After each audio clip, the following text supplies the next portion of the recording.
La Bible en un an. Ézéchiel chapitre 7 à Ézéchiel chapitre 9. Psaume 105, 1 à 15. Proverbe 26, 28.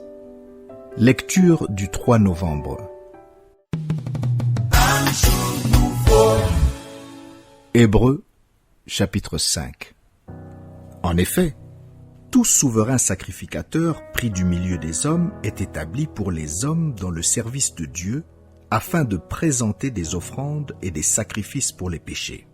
Il peut être indulgent pour les ignorants et les égarés, puisque la faiblesse est aussi son partage. Et c'est à cause de cette faiblesse qu'il doit offrir des sacrifices pour ses propres péchés, comme pour ceux du peuple. Nul ne s'attribue cette dignité, s'il n'est appelé de Dieu comme le fut Aaron.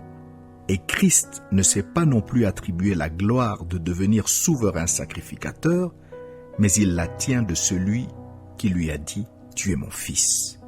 Je t'ai engendré aujourd'hui. » Comme il dit encore ailleurs, « Tu es sacrificateur pour toujours, selon l'ordre de Melchisédek. » C'est lui qui, dans les jours de sa chair, ayant présenté avec de grands cris et avec larmes des prières et des supplications à celui qui pouvait le sauver de la mort, et ayant été exaucé à cause de sa piété, a appris, bien qu'il fût fils, l'obéissance par les choses qu'il a souffertes, et qui, après avoir été élevé à la perfection, est devenu pour tous ceux qui lui obéissent l'auteur d'un salut éternel, Dieu l'ayant déclaré souverain sacrificateur selon l'ordre de Melchisédek.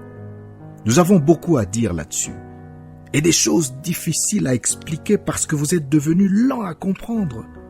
Vous, en effet, qui depuis longtemps devriez être des maîtres, vous avez encore besoin qu'on vous enseigne les premiers rudiments des oracles de Dieu.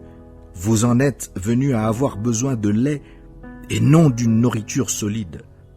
Or, quiconque en est au lait n'a pas l'expérience de la parole de justice, car il est un enfant.